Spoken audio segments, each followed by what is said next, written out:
নমস্কার, Ramakrishna TV YouTube চ্যানেলের পক্ষ থেকে সকল মা, বাবা, দাদু, দিদা, ঠাকুমা, ঠাকুর দাদাদের জানাই অনেক অনেক ভালোবাসা, প্রীতি ও আন্তরিক শুভেচ্ছা। সবাই ভালো আছেন, ভালো থাকবেন।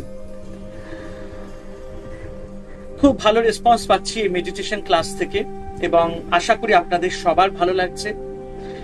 এবং ভালো কিছু করানো আর ভালো কিছু লাগা, এটাই তো আমাদের জীবনে খুব দরকার।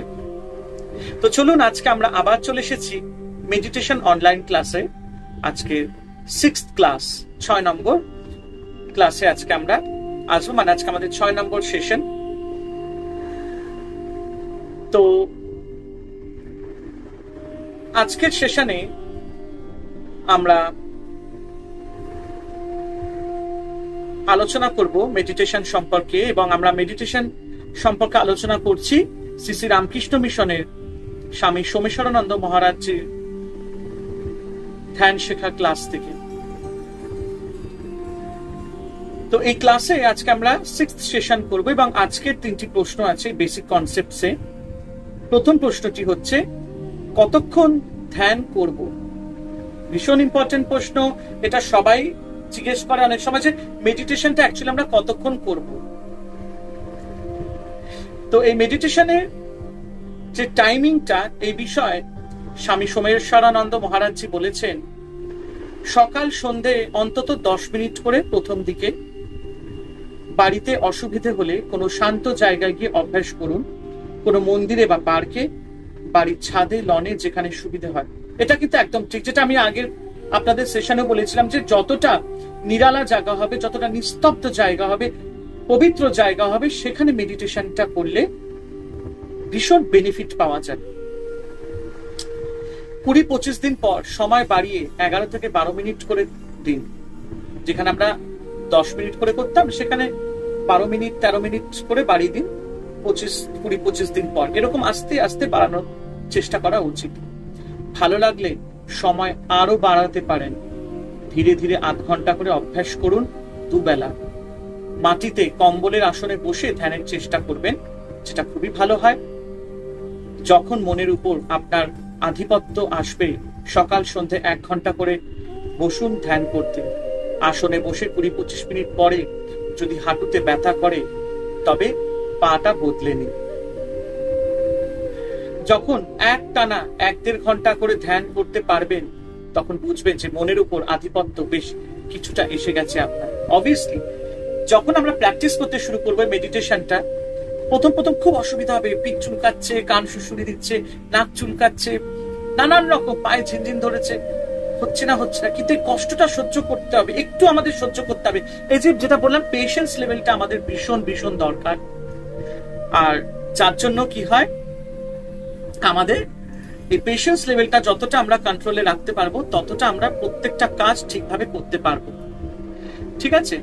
এবং যখন দেখবেন আপনি দুবেলা করে যখন আপনি টাইম বাড়াতে থাকছেন, প্রথম থেকে 10 মিনিট করে শুরু করলাম, 20-25 দিন পর ওটাকে 15 মিনিট করলাম, ঠিক আছে, আবার আরো 1 মাস পর সেটাকে 20 মিনিট করলাম, আরো 1 মাস পর সেটাকে 30 মিনিট করলাম, আস্তে আস্তে 1 ঘন্টা 1.5 ঘন্টা করলাম। এরকম আস্তে আস্তে টাইম বাড়াতে বাড়াতে যখন দেখবেন আপনার একটা অভ্যাসে দাঁড়িয়ে গেছে, তার মানে আপনি সেই জায়গাটাতে পৌঁছাচ্ছেন। আমাদের সেই জায়গাটা সেটা কি, যেটা এখানে মহারাজজি বলেছেন যে আমাদের মনের উপর আধিপত্য, আমরা নিজেকে কন্ট্রোল করতে পারবো সেই জায়গাটায়।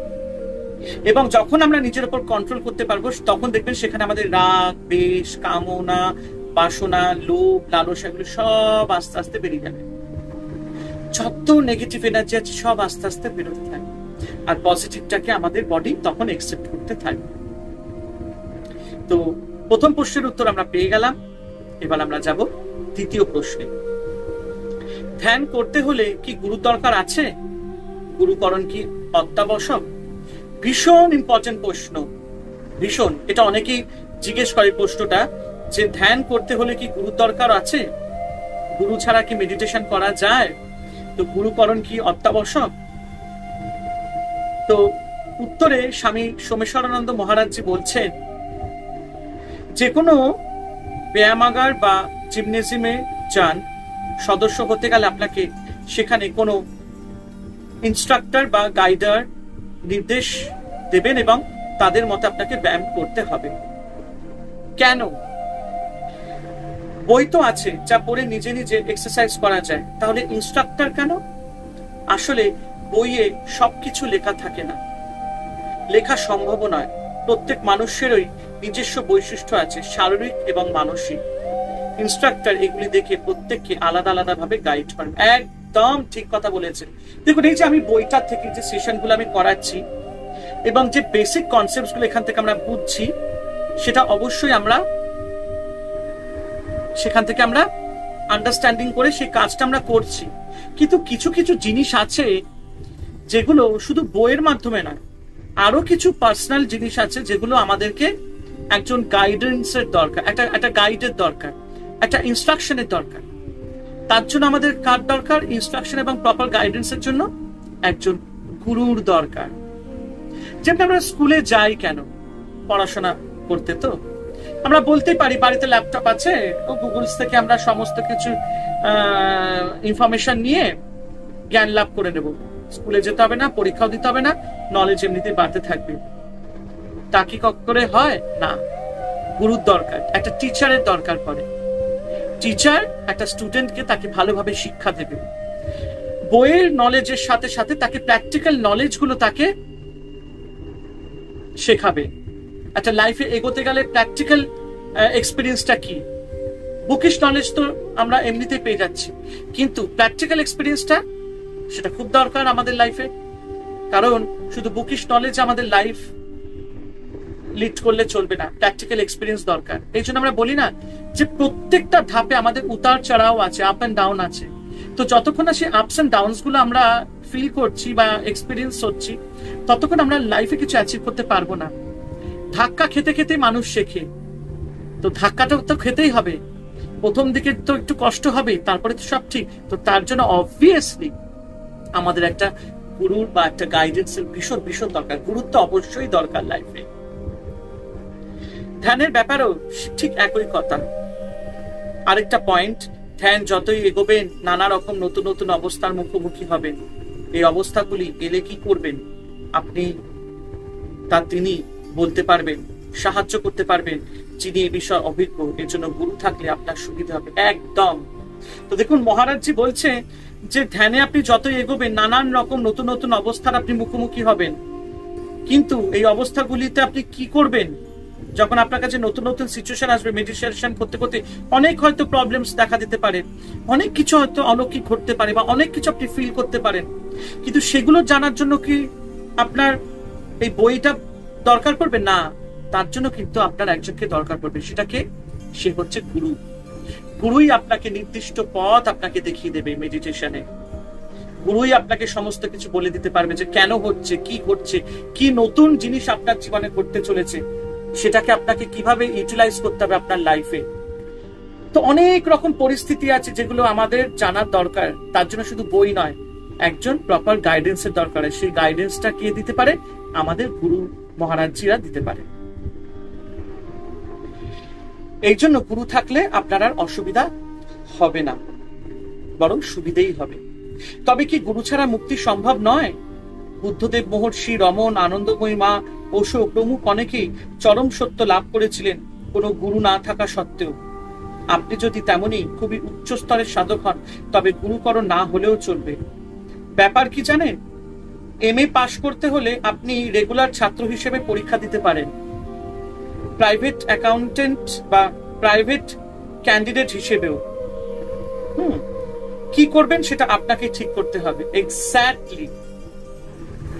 দেখুন, এই বইয়ের বিষয়ে একটা জিনিস উনি বলেছেন মহারাজজি, এই বই পড়ে নিজে নিজে ধ্যান না করে কারোর কাছ থেকে শিখে নিন, তাহলে বুঝতে পারবেন প্র্যাকটিক্যালি কিভাবে অভ্যাস করতে হবে।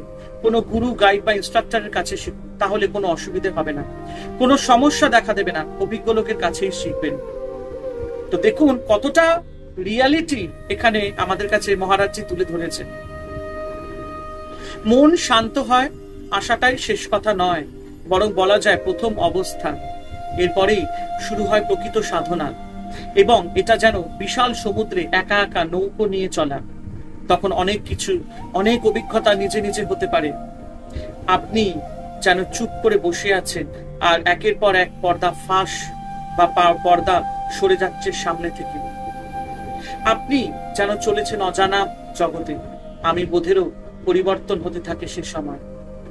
আবারও কখনো বন্ধ হয়ে যায় সবকিছু। মনে হবে আপনি যেন কোথাও আটকে গেছেন, আপনার যাত্রা বন্ধ হয়ে গেছে। কখনো বা হতে পারে সাময়িকভাবে শারীরিক বা মানসিক অস্বস্তি।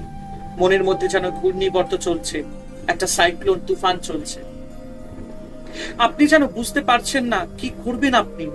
কখনো আসে প্রচন্ড ভয়, অসীম কৌতূহল, দুঃখ। আবার কখনো আনন্দে ভরে ওঠেন, অনুভব করতে পারেন নিজের মধ্যে সুপ্ত শক্তিকে। অতীতের বা ভবিষ্যতের অনেক ছবি ভেসে উঠবে। এগুলি পাগলামি নয়, মানসিক অসুস্থতাও নয়, কল্পনাও নয়। আসলে ধ্যানের মাধ্যমে আপনি ঢুকে যাচ্ছেন মনের গভীরে। সত্তার অপরিসীম শক্তিকে অনুভব করছেন, উপলব্ধি করছেন নিজের অতীতের জমে থাকা সংস্কার ও ভবিষ্যতের সম্ভাবনাকে। এই সময় কোনো অভিজ্ঞ ব্যক্তির সাহায্য আপনার দরকার হতে পারে। খুব সুন্দর কথা বলেছেন মহারাজজি। মেডিটেশন করতে করতে আপনি নানান রকম সমস্যার মধ্যে পড়তে পারেন, নতুন নতুন সমস্যা বা নতুন নতুন অভিজ্ঞতার মধ্যে, বলতে গেলে এটাই আমি বলবো, সমস্যা নয়, নতুন নতুন অভিজ্ঞতার মধ্যে আপনি পড়তে পারেন। সেগুলো জানার জন্য, সেগুলোর উপরে কাজ করার জন্য আপনার জীবন একজনের দরকার, সেটা হচ্ছে আপনার গুরু। সেই আপনাকে পথ নির্দেশ দিয়ে দেবেন যে এই অভিজ্ঞতাগুলোকে আপনি কিভাবে ইউটিলাইজ করবেন আপনার নিজের জীবনে। সেখানে মেজর ড্রব্যাকস বা অ্যাডভান্টেজ কি আছে সমস্ত কিছু আপনাকে বলে দেবে। এবং মেডিটেশন করলে দেখবেন আপনি পজিটিভ হয়ে যাবেন। আপনার মধ্যে সেই আমিত্বটা থাকবে না। আপনার মধ্যে আমিত্বটা থাকবে না তখনই আপনার মধ্যে অহংকার চলে যাবে। আপনার মধ্যে থাকবে না রাগ, আপনার মধ্যে থাকবে না সেই বিধ্বস্ততা। আপনি থাকবেন শান্তিতে, আপনি থাকবেন ভালো, আপনি থাকবেন উদার। এবার আমরা আজকের অন্তিম প্রশ্ন, মানে তৃতীয় প্রশ্নতে আসবো। প্রশ্নটি হচ্ছে, ধ্যান কি খালি পেটে করব? এটাও কিন্তু অনেকে প্রশ্ন করে। মেডিটেশন কি করব? খেয়ে দিয়ে মেডিটেশন করলে তো ঘুম পেয়ে যাবে, তার থেকে না খেয়ে করি। তো খালি পেটে কি মেডিটেশন করা যায়? তো চলুন এই উত্তরেও স্বামী সোমেশ্বরানন্দ মহারাজজি কি বলেছেন।